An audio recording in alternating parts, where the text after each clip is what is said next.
News about Star Wars Squadrons keeps rolling out. EA.com has given us a look at the 6 maps we can expect to see in, I assume, both the single and multiplayer modes of the game. Today I'm going to run through them all and give you a brief history of the known worlds. Yavin Prime is first, and of course it's already appeared in Star Wars. Yavin 4 is nearby, and EA.com says it remains a significant location for the New Republic. I could see this being kind of a training ground for new pilots, the site of the Rebellion's second major victory against the Empire, and maybe its most important. But it's interesting that the map is Yavin Prime and not Yavin 4. In Legends, Yavin 4 was used as Luke's Jedi Academy, but Lando set up a gem mining facility in the gas giant. It would be kind of awesome if we saw something similar. The Death Star's explosion could have sent kyber crystals into the planet. I'm just completely spitballing right now, but that would be a fun way to connect this technical, pilot-centric story to the more mystical side of Star Wars.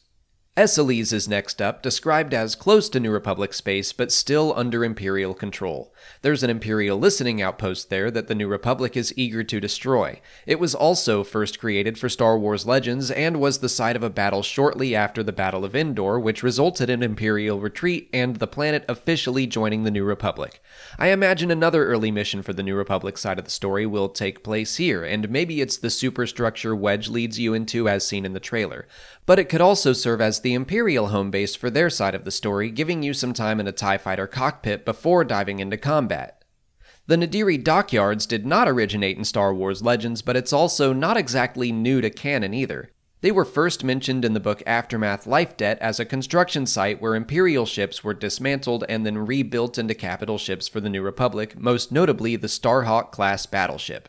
Those ships have been around for a while, but haven't been pictured until recently thanks to Fantasy Flight Games, and I think this will be the first actual story content to show a Starhawk.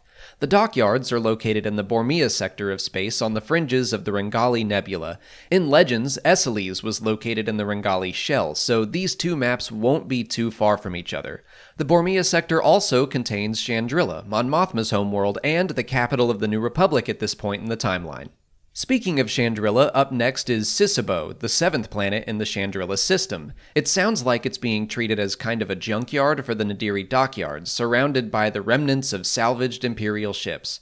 Part of Project Starhawk, Sasebo's debris field is a threat to any capital ship that risks flying inside. This is another planet technically created for Legends, but it was just in a role-playing sourcebook and very little is known about it.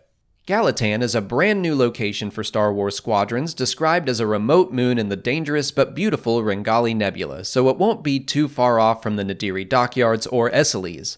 The gravitational forces of the nebula have pulled the moon apart into an asteroid field of still molten fragments, so like a lava asteroid field. That's pretty cool. The Zaevion Abyss is the final map revealed for Star Wars Squadrons, described as a hazardous area of space in the expansion region.